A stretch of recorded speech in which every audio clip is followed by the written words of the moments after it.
Hello dear student, आप सभी का स्वागत है बी पॉलिटिकल में दोबारा से। हम अपनी वेस्टर्न पॉलिटिकल सीरीज कंटिन्यू रखते हैं और अभी तक हमने मैकियावेली तक हम पहुंच चुके हैं, सीधे यूनान से, ग्रीस से। आज हम मैकियावेली हमने डन कर लिया है, इटली से होते हुए आज हम आपको ले जाएंगे इंग्लैंड। ओके, सो इंग्लैंड में हम पढ़ेंगे थॉमस हॉब्स। एक्चुअली सिचुएशन ये है कि आजकल थोड़ा मैं बिजी हूँ जस्ट बिकॉज हम इस सब में काम कर रहे हैं and some PDF notes kind of thing we are working on this, that's why daily videos नहीं आ पा रही हैं फ्रॉम टुमारो। कल से डेली वीडियोस आएंगी क्योंकि सारे काम निपट चुके हैं। इंडियन पॉलिटी भी मैंने स्टार्ट की थी, आई होप आपने वीडियोस देखी होंगी, आपके लिए बेनिफिशियल रहेंगी। हम उस पर भी काम कर रहे हैं डेली बेसिस पर। कल से तो रेगुलर वीडियोस रहेंगी।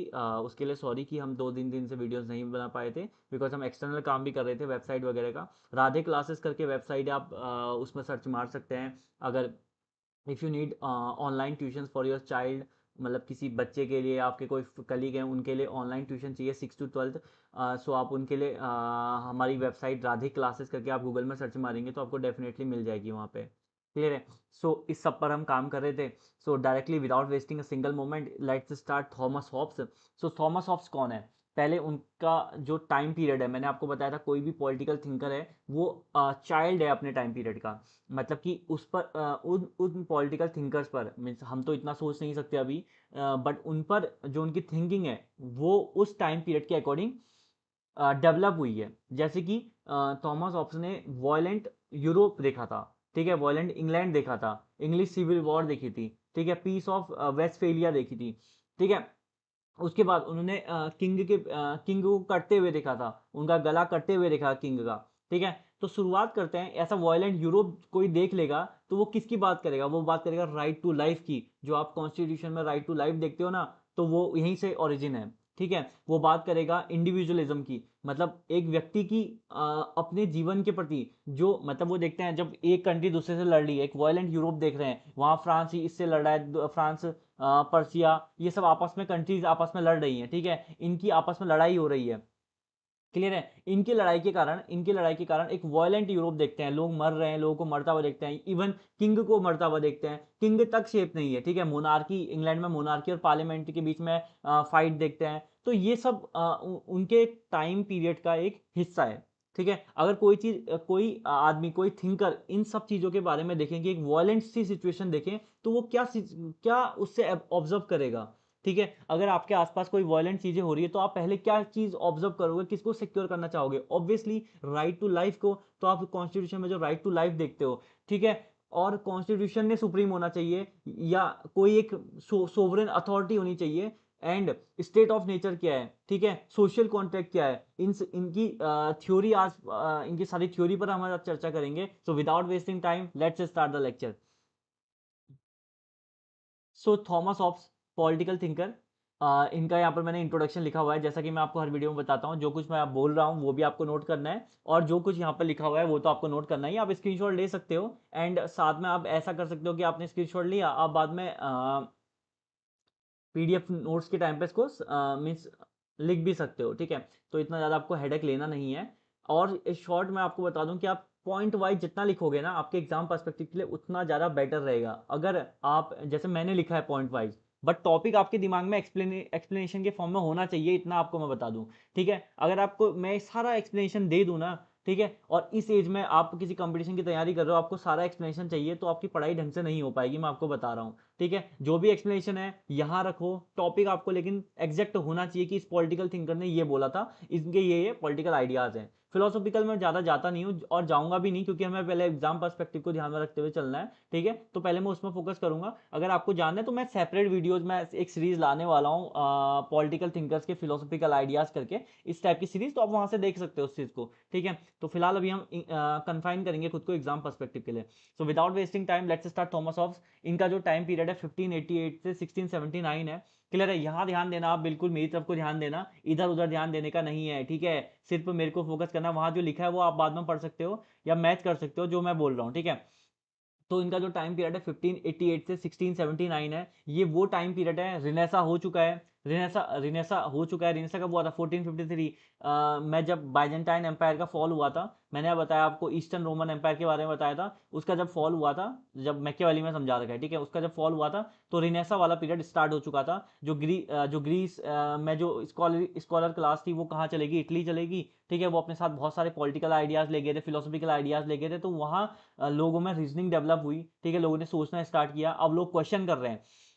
थॉमस हॉब्स जिस टाइम पीरियड के हैं वो टाइम पीरियड है गैलीलियो का, वो टाइम पीरियड है न्यूटन का, ठीक है। तो इस टाइम पीरियड के थॉमस हॉब्स हैं, ठीक है। तो थॉमस हॉब्स एक्चुअली में गैलीलियो से भी मिले थे, ठीक है। तो थॉमस हॉब्स के जो फादर थे वो माइनर क्लर्जीमैन थे, जो बाद में उनके इनिशियल ईयर्स में फैमिली को छोड़ देते हैं, ठीक है। तो जो थॉमस हॉब्स हैं उनको उनके अंकल ले जाते हैं, वो उन्हें पढ़ाते हैं, 15 ईयर्स में ऑक्सफोर्ड भेज देते हैं, ठीक है। हायर एजुकेशन वहीं से करते हैं। 1608 में वो रॉयल फैमिली में एज ए ट्यूटर काम करते हैं, फिर अपनी means long life royal family के साथ ही रहते हैं, ठीक है। तो अब जो बंदा रॉयल फैमिली के साथ रह रहा है तो कुछ ना कुछ उनके साथ अटैचमेंट होगा ही ऑब्वियसली, और उनके साथ रखना भी पड़ेगा, ठीक है, आपको उनके साथ रहना है तो इन शॉर्ट, ठीक है। तो इनका एक क्रिटिक भी बनता है कि ये रॉयलिस्ट के साथ थोड़ा उनका झुकाव था। क्लियर है? आगे बढ़ते हैं। अब जब ये रॉयलिस्ट के साथ थे तो होता क्या है कि वो टूर पे जाते थे, ठीक है। तो अगर टूर पे जाते थे तो इनको भी ले जाते थे, जो इनके शिष्य थे, ठीक है। उनके जो शिष्य थे वो उनको उनको टूर पर भी ले गए। तो जब टूर पर ले गए शायद 1615 के आसपास समथिंग, ठीक है। जब टूर पर ले गए तो उन्होंने ये देखा गैलीलियो और न्यूटन, ठीक है, मोस्टली वो गैलीलियो से मिले। गैलीलियो के जो साइंटिफिक आइडियाज हैं उनसे वो बहुत ज़्यादा प्रभावित हुए। तभी इन्होंने एक थ्योरी दी, मैकेनिकल मटेरियलिज्म। जैसे कि क्या, मैं आपको थोड़ा एग्जांपल से समझाता हूँ। जो गैलीलियो ने क्या बोला था? गैलीलियो ने बोला था कि हर चीज क्या है? मूवमेंट में है, ठीक है। हर चीज क्या कर रही है? मूव कर रही है। तो ऐसे ही हमारे दिमाग में, अकॉर्डिंग टू द थॉमस, हमारे दिमाग में कोई भी चीज है, कोई भी चीज मैं सोच रहा हूँ, कोई भी आइडिया आ रहा है, वो क्या है? मूवमेंट ऑफ पार्टिकल है। क्लियर है? वो क्या है? मूवमेंट ऑफ पार्टिकल है। मेरे दिमाग में एक आइडिया आया तो मूवमेंट ऑफ पार्टिकल गए, ठीक है। और मैंने बोला कि मैं हाथ हिला रहा हूं, तो मूवमेंट ऑफ पार्टिकल ने क्या करा? एक्शन करा। समझ रहे हो? ठीक है। तो मोमेंट ऑफ पार्टिकल जो भी चीज है वो मोमेंट ऑफ पार्टिकल है। जो आइडिया आ जाए, मतलब एक साइंटिफिक वे देने की कोशिश करी थी, ठीक है। और इन्होंने डिवाइन राइट्स ऑफ किंग के खिलाफ, जो फिल्मर उस टाइम पे डिवाइन राइट्स ऑफ किंग को मीन्स प्रमोट कर रहे थे, तो उनके खिलाफ भी, ठीक है, डिवाइन राइट्स ऑफ किंग को, क्योंकि ये बात करते हैं एब्सोल्यूट अथॉरिटी की। इन्होंने बात की कि एक्चुअली में जो किंग है वो राजा, वो गॉड ने, वो भगवान ने नहीं चुना, किंग हम लोगों ने ही चुना है, ठीक है। व्यक्ति को प्रधान बना दिया। व्यक्तिगत जो व्यक्ति था वो यहाँ पर मतलब सुप्रीम लेवल पर है। हम लोगों ने ही व्यक्ति को बनाया है। जो तो चर्च क्या करेगा? ऑब्वियसली क्वेश्चन करेगा इनको, ठीक है। क्योंकि उस समय चर्च और जो रॉयलिस्ट थे वो आपस में मिले हुए थे, ठीक है। तो चर्च का पॉलिटिकल एडमिनिस्ट्रेशन में बहुत ज्यादा इंटरफेरेंस था, बहुत ज्यादा हस्तक्षेप था, ठीक है। तो उसके खिलाफ ये एक बहुत बड़ी बात थी, क्योंकि उस समय ये प्रचलित था कि जो राजा है वो भगवान का एक दूत है। एंड थॉमस हॉब्स के जो मेजर वर्क हैं उनमें आपको मैंने मेंशन किया हुआ है यहाँ पे already, the element of law, the Cive, the Leviathan. इनसे क्वेश्चन पूछे गए हैं, बहुत ज़्यादा क्वेश्चन पूछे गए हैं। मतलब ये बुक्स के पूछा गया कि ये बुक किसने लिखी है। आप ईयर भी याद कर लोगे तो बेटर है, आपके लिए बेटर है। बट ईयर जनरली पूछा नहीं जाता, बट पूछ दिया तो वाली सिचुएशन है। In UGC NET, for UGC NET की बात कर रहा हूँ मैं। अदर एग्जाम के लिए तो इतना ज़्यादा इंपॉर्टेंट नहीं है आपके। हाँ, लोअर एग्जाम के लिए इंपॉर्टेंट हो सकता है, जो आप एलटी वगैरह पर्टिकुलर एग्जाम की तैयारी करवा, स्टेट लेवल पे जो तैयारी होती है उनके लिए इंपॉर्टेंट हो सकता है। एंड यूपीएससी के लिए तो आपको उनके आइडियाज, पॉलिटिकल आइडियाज पता होने चाहिए, कुछ फिलोसफिकल होना चाहिए, उस पर हम चर्चा कर रहे हैं, ठीक है। तो मेजर वर्क मैंने यहाँ पर मेंशन ऑलरेडी करे हुए हैं। आगे बढ़ते हैं। इनका हिस्टोरिकल कंटेक्स्ट मैंने बताया आपको, इंग्लिश सिविल वॉर इन्होंने देखा है, ठीक है। बहुत ज़्यादा वॉयलेंट यूरोप इन्होंने देखा है। ये वॉयलेंट यूरोप देखते हैं। वॉयलेंट यूरोप में क्या होगा? सेंस ऑफ इनसिक्योरिटी होगी, जैसा मैंने बताया आपको, ठीक है। लोग कौन किसको मार दे? अगर किंग तक को मारा जा सकता है, ठीक है, तो कोई तो किसे भी मार सकता है। सिंपल सा लॉजिक है, ठीक है। सेंस ऑफ इनसिक्योरिटी है। एक बंदा एक तलवार लेके घूम रहा है तो दूसरा बंदा कहेगा मैं इससे बड़ी तलवार लेके घूमता हूँ। इस टाइप का समाज था, ठीक है, इस टाइप की सोसाइटी थी, ठीक है। एक इनसिक्योरिटी थी, राइट टू लाइफ की कोई वैल्यू ही नहीं थी, कोई किसी को मारता हुआ चले जा रहा। जैसे आपने जनरली नेचर तो देखने में बहुत ज्यादा प्यारा लगता है, लेकिन एक्चुअली में आप नेचर को ऑब्जर्व करोगे तो एक बड़ी मछली छोटी मछली को खा रही है, ठीक है। शेर हिरन को खा रहा है, हिरन घास को खा रही है, ठीक है। तो मतलब एक दूसरे से ज्यादा पावरफुल दिखाने की कोशिश करता है ह्यूमन, राइट। तो इनके जो हिस्टोरिकल कंटेक्स्ट में यही मेजर बात है कि इन्होंने सेंस ऑफ इनसिक्योरिटी देखी वहां पे, ठीक है। लोगों का एक दूसरे के प्रति मतलब ब्रुटिश बिहेवियर, ठीक है, एक दूसरे के प्रति सेंस ऑफ इनसिक्योरिटी कि ये कहीं मेरी प्रॉपर्टी ना ग्रैब कर लें, ठीक है, इस तरीके का समाज देखा। लेकिन उनको जो मीन्स एक main idea logical thinking I वो गैलीलियो हो गया, न्यूटन हो गया, इनके साइंटिफिक आइडियाज से भी आई। आई होप आपको क्लियर होगा। साइंटिफिक मटेरियलिज्म कहते हैं, यहाँ पर से मैटर इंपॉर्टेंट होने लग गया। पहले प्लेटो, एरिस्टोटल, इनके टाइम पे क्या था, आइडियाज आइडियाज मैटर करते थे। एरिस्टोटल ने भी मैटर की बात की थी, मैंने आपको बताया, ठीक है। उनका जो मेथड था वही क्या था, इंडक्टिव मेथड था। प्लेटो का क्या था, डिडक्टिव मेथड था। और अदर 4 मेथोडोलॉजी आप प्लेटो की कमेंट बॉक्स पे लिखोगे, क्लियर है। तो हिस्टोरिकल कंटेक्स्ट से ये था जो मैंने आपको थोड़ा थोड़ा बता दिया है, ठीक है। वहां इंग्लैंड में मोनार्की और पार्लियामेंट के बीच में भी एक फाइट थी आपस में, ठीक है, उनके बीच में भी फाइट चलती रह रही थी, क्लियर है। तो मैंने आपको थोड़ा बहुत सबके बारे में हिस्टोरिकल कंटेक्स्ट दे दिया है। तो सीधे आगे बढ़ते हैं। पहले कॉन्सेप्ट पे बात करते हैं, थॉमस हॉब्स का ह्यूमन नेचर, क्लियर है। मैंने यहाँ पर लिखी हुई है, सारी चीजें लिखी हुई हैं, आप इसे पढ़ सकते हो। बट जो मैं बोल रहा हूँ आप पूरा फोकस यहाँ करेंगे मेरे पे, वहां फोकस, सॉरी इस साइड, यहाँ फोकस थोड़ी देर बात करना, पहले मुझ पे फोकस करो, ठीक है। तो ह्यूमन नेचर कैसा है, अब देखो, उन्होंने वॉयलेंट कैसा देखा है, वॉयलेंट यूरोप देखा है, वॉयलेंट इंग्लैंड देखा है, कैथलिक और प्रोटेस्टेंट के बीच में आपस में फाइट चल रही है, जिसे क्रूसेड बोलते हैं, ठीक है, उनके बीच की वॉर को, ठीक है। तो ये सब ऐसा वॉयलेंट यूरोप देख रहे हैं जो आपस में लड़ रहे हैं, ठीक है, उनके खुद के पॉलिटिकल मोटिव पूरे करने के लिए इवन, ठीक है। तो वो देखते हैं कि लोग लोग क्या हैं, लोगों का मेन मोटिव क्या है, खुद का प्लेजर मैक्सिमाइज करना, ठीक है। एक यूटिलिटेरियन प्रिंसिपल जो आया था वो जेरमी बेंथम का, उसमें मैं अलग से बात करूंगा। बट एक खुद का मेन मोटो क्या है, नॉर्मल ह्यूमन का खुद का प्लेजर मैक्सिमाइज करना। और प्लेजर मैक्सिमाइज कब होगा, जब वो पावर ग्रैब करेंगे, क्लियर है। उस टाइम पे यही था, जो ज्यादा पावरफुल है वो ज्यादा सामने वाले को अपने सामने नीचा दिखाएगा, ऑब्वियसली, ठीक है। मैं आपको लोकल लैंग्वेज में समझा रहा हूँ, ठीक है। अब एक्चुअल में उन्होंने ऐसा थोड़ा बोला है, ठीक है, उन्होंने ये वाला तो बोला है कि पावर वाला, मतलब मैं आपको लोकल एग्जांपल से समझा रहा हूँ। तो उस समय की बात है कि जो लोग हैं, लोगों का जो मेन मोटिव है वो है पावर ग्रैब करना। और पावर कब आएगी, पहले तो पावर ग्रैब करना है, लेकिन उससे पहले क्या है, अपने प्लेजर को मैक्सिमाइज करना। राइट टू लाइफ से कोई मतलब नहीं उस टाइम पे, मैंने आपको क्लियर करूँ, तभी राइट टू लाइफ का कॉन्सेप्ट आता है। और तभी ये कॉन्सेप्ट आता है कि जो सुप्रीम अथॉरिटी है, किसी भी कंट्री में, किसी भी स्टेट में, मुस्लिम लॉ या हिंदू लॉ या क्रिश्चियन लॉ, कोई भी लॉ ये नहीं बताएगा कि किसकी शादी कब होनी चाहिए, कौन कब शादी करेगा, ठीक है। वोटिंग देने का राइट्स कोई स्टेट नहीं बताएगा, सॉरी, कोई धर्म वाली पुस्तक नहीं बताएगी, ठीक है। जो भी राइट होगा वो स्टेट बताएगा, ठीक है।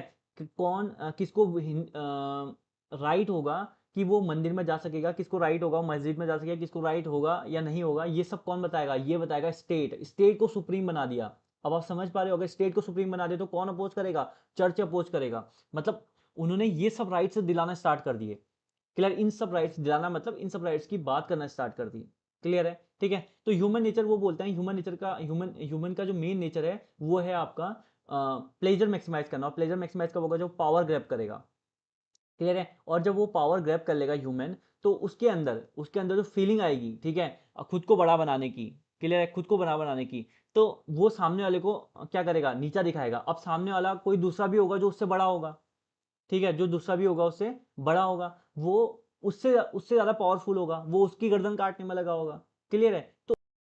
तो बात करते हैं जो ह्यूमन नेचर है इन शॉर्ट कैसा है। ह्यूमन नेचर इन शॉर्ट है, वो है आपका सेल्फिश, कम्पिटिटिव, खुद का प्लेजर मैक्सिमाइज करने वाला, खुद उसका जो मेन मोटिव है, खुद का प्लेजर कैसे वो मैक्सिमाइज करेगा, खुद के प्लेजर को कैसे बढ़ाएगा। अगर उसको प्लेजर बढ़ाना है तो उसको क्या ग्रैब करनी पड़ेगी, पावर ग्रैब करनी पड़ेगी। ऐसा ह्यूमन नेचर है, इसके बारे में हॉब्स बताते हैं, ठीक है। उसके बाद ह्यूमन नेचर के बाद वो एक कॉन्सेप्ट देते हैं स्टेट ऑफ नेचर का।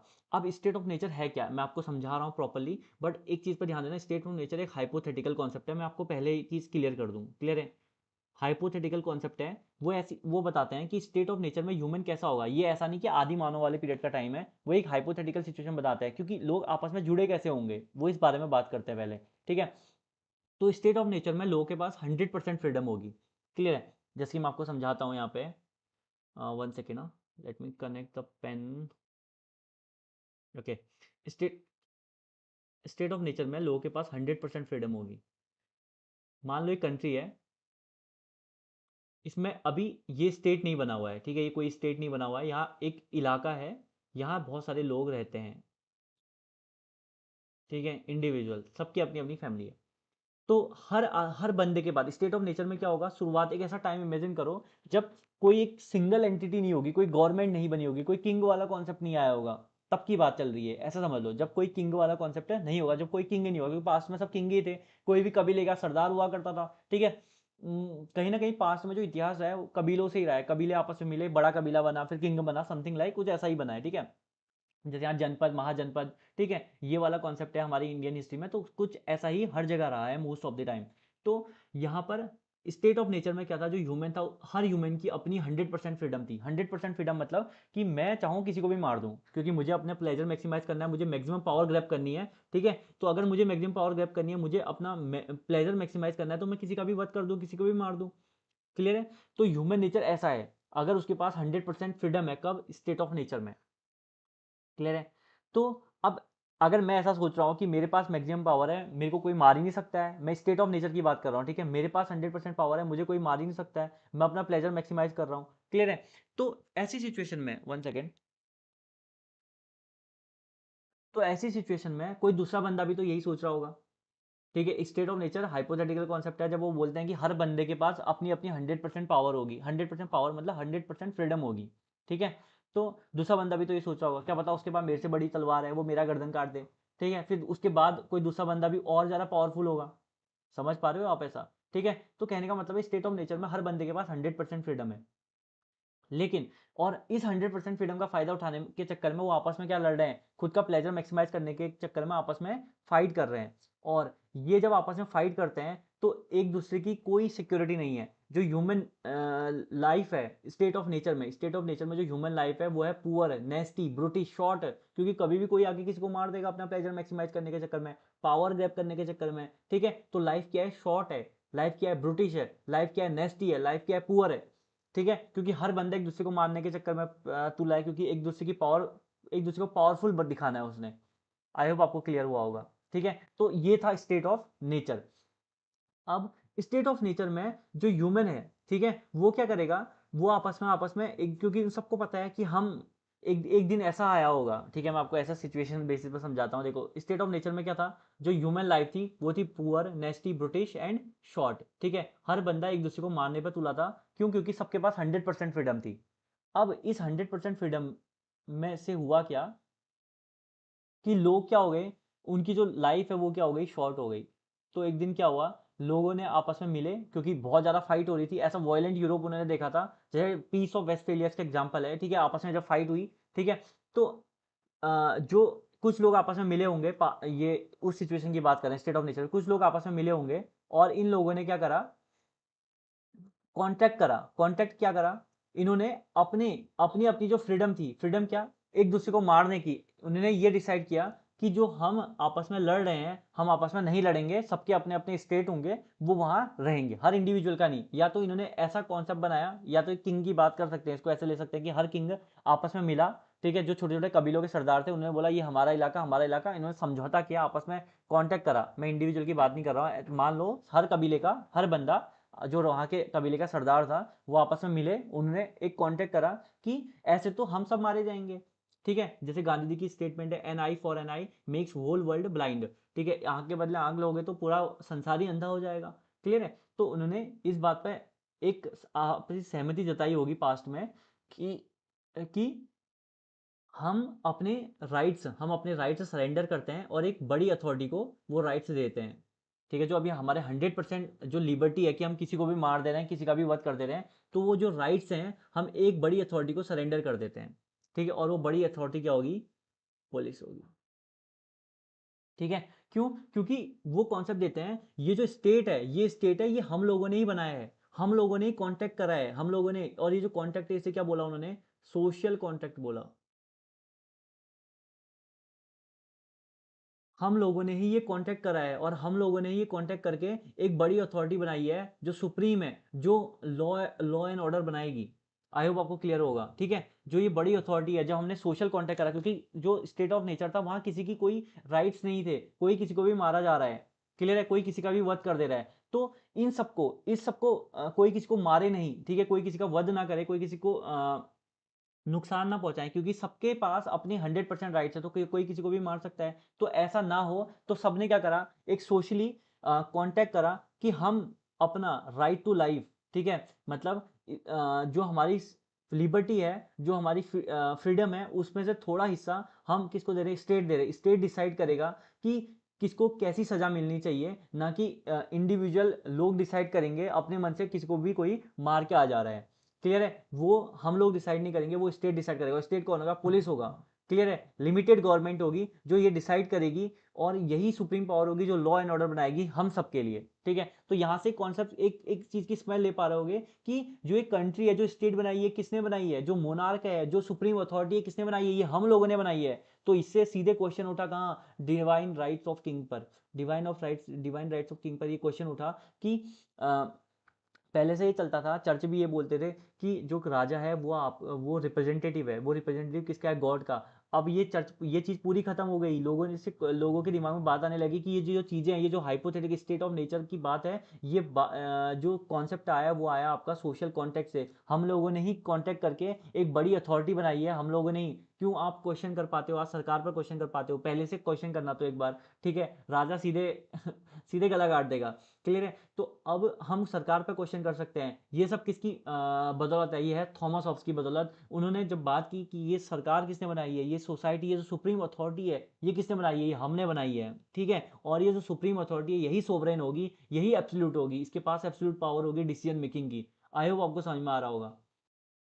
सो जो सोशल कॉन्ट्रैक्ट का कॉन्सेप्ट आया, ये एक बड़ा हिट था। किस पर, किसको हिट हुआ इससे, इससे हुआ डिवाइन राइट्स ऑफ किंग को, क्योंकि उस समय divine rights of king he famous था कि जो किंग है वो गॉड का रिप्रेजेंटेटिव है, आपको इसकी बात माननी पड़ेगी, आपको इसके अंडर सरेंडर करना पड़ेगा। ठीक है, तो उसके बाद कॉन्सेप्ट आता है सोशल कॉन्ट्रैक्ट का। लोग लॉजिकली सोचते हैं कि हाँ ये सही बात है कि हम लोगों ने ही कॉन्ट्रैक्ट करके एक बड़ी अथॉरिटी बनाई है, और ये आज आप जो गवर्नमेंट देख पा रहे हो, आप आज के समय तो हम वो चीज़ इमेजिन नहीं कर सकते जो उस समय के वॉयलेंट यूरोप में किसने लिखा था, थॉमस हॉब्स। अब उनको नुकसान इसलिए भी नहीं हुआ, क्योंकि मेन बात क्या थी, वो बात थी कि वो रॉयल फैमिली के एक वो हो गए थे, ट्यूटर हो गए थे ऑब्वियसली। ठीक है, तो उनको उससे नुकसान नहीं हुआ। नहीं, कोई आम बंदा उस चीज़ को लिखता तो डेफिनेटली उस पर कोई ना कोई चार्जेस हो जाते। तो अब वो बात करते हैं सोशल कॉन्ट्रैक्ट के बाद, बात आती है जब मैंने बोला कि सब लोगों ने सहमति करी, और अपनी सारी जो मैक्सिमम स्वतंत्रता थी वो किसके हाथ में दे दी, इस सोवरेनिटी का कॉन्सेप्ट देते हैं वो, लिबर्टी के अपनी जो लिबर्टी, अपनी जो फ्रीडम है, उसका कुछ हिस्सा कहाँ दे दिया, स्टेट के हाथ में दे दिया, और सोवरेन के हाथ में दे दिया। वो सोवरेन अथॉरिटी अब कुछ भी हो सकती है, मोनार्क हो सकती है, गवर्नमेंट हो सकती है आज की। ठीक है, लेकिन वही डिसाइड करेगी कि टेम्पल में वही डिसाइड करेगी कि टेम्पल में किसकी एंट्री होनी चाहिए, किसकी नहीं होनी चाहिए, ना कि कोई लॉ डिसाइड करेगा। या कहीं चर्च में या कहीं मस्जिद में किसी की एंट्री होनी चाहिए, नहीं होनी चाहिए, ये कोई धर्म बुक डिसाइड नहीं करेगी। इसे डिसाइड करेगा सुप्रीम लॉ, वहाँ का सुप्रीम लॉ होगा, और वो सुप्रीम लॉ होगा कॉन्स्टिट्यूशन होगा।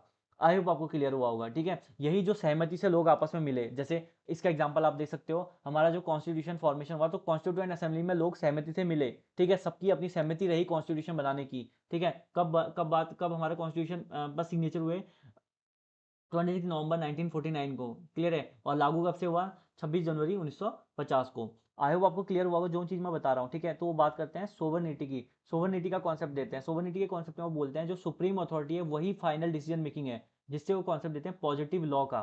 ठीक है, जो सुप्रीम लॉ है वही पॉजिटिव लॉ है, वही एब्सोल्यूट अथॉरिटी डिसाइड करेगी। एंड अब आप इसको तोड़ नहीं सकते। एक बार आपने सोशल कॉन्ट्रैक्ट कर लिया, अब ऐसा नहीं बोलोगे कि आपने सिग्नेचर कर दिए कि हाँ मैं अपनी कुछ राइट्स स्टेट को देता हूँ ताकि स्टेट सबको बराबर के हिसाब से चलाए। अब ऐसा नहीं कि स्टेट मुझे मेरे साथ पार्शलिटी कर रहा है, मुझे 100% राइट दिया, मैं किसी भी गर्दन काट रहा हूँ, ऐसा तो नहीं होगा ना। मेरे पे भी रिस्ट्रिक्शंस होंगी, लेकिन रीजनेबल रिस्ट्रिक्शंस होंगी। मेरे पे भी रिस्ट्रिक्शन होंगी, अगर मैं किसी का हाथ काटता हूँ, मैं किसी की राइट टू लाइफ लेता हूँ, तो मेरी भी राइट टू लाइफ खतरे में आएगी। इसका मुझे डर होना चाहिए। क्लियर है, तो शुरुआत में जो ह्यूमन था, इन शॉर्ट में आपको समझा देखो, शुरुआत में जो ह्यूमन था वो फियर में था, वो भय में था। ठीक है, ये भय से थॉमस हॉब्स एक कोड भी करते हैं कि fear and I were born together. मतलब जब उनकी जो मदर थी वो 7 मंथ प्रेग्नेंट थी, तो तभी उनको वहाँ अटैक हुआ था, तो तभी उनको डिलीवरी देनी पड़ी। ठीक है, फियर में, तो दैट्स वाई वो ये स्टेटमेंट देते हैं। तो उस समय का समाज ही फेयर में था, वहाँ कोई पर्टिकुलर जो लाइफ थी, किसी की लाइफ की कोई गारंटी नहीं थी, क्योंकि इतने सारे लोग आपस में ही लड़ रहे थे। क्लियर है, इतने सारे वॉर्स हुए, यूरोप बहुत ज़्यादा वायलेंट था।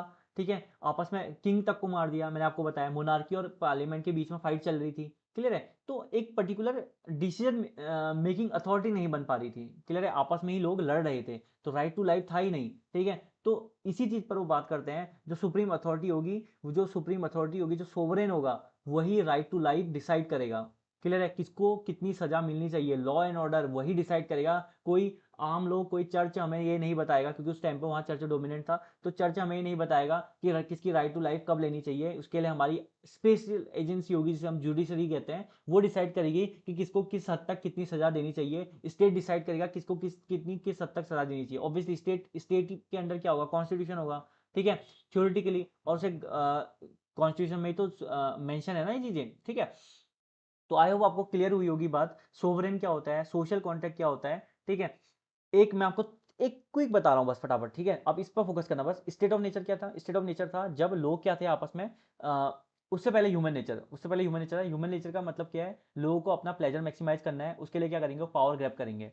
पावर ग्रैब करने के चक्कर में वो एक कॉन्सेप्ट देते हैं स्टेट ऑफ नेचर का, एक हाइपोथेटिकल कॉन्सेप्ट, जब लोग अपना प्लेजर मैक्सिमाइज करने के लिए किसी को भी कोई भी मार रहा है, ठीक है, क्योंकि उनके पास 100% फ्रीडम है, तो ऐसे उनकी राइट टू लाइफ खतरे में थी, उनकी लाइफ जो थी वो शॉर्ट थी, ब्रूटिश थी, नेस्टी थी, पुअर थी उस समय में, ठीक है। तो इससे बचने के लिए उन्होंने क्या करा, आपस में मिले, उन्होंने कहा कि आज से कोई किसी को नहीं मारेगा, हम एक अपनी जो पावर है, अपनी जो पावर है, वो किसी, अपनी जो लिबर्टी, अपनी जो फ्रीडम है, उसका कुछ हिस्सा सरेंडर कर देते हैं स्टेट को। स्टेट डिसाइड करेगा कि किसको कितनी सजा देनी चाहिए, कोई इंडिविजुअल डिसाइड नहीं करेगा कि कोई किसी को भी मार रहा है, क्योंकि उनकी लाइफ खतरे में थी, क्योंकि जिंदगी में और भी चीजें देखने को, क्या हम ये आपस में लड़ते रहेंगे, ठीक है। तो ये किसने डिसाइड किया, ये हमने ही डिसाइड किया, तो आपस में क्या हुआ, कॉन्टेक्ट हुआ, और एक सुप्रीम अथॉरिटी बनाएगी। तो इससे किसको चैलेंज गया, इससे चैलेंज गया डिवाइन राइट्स ऑफ किंग को।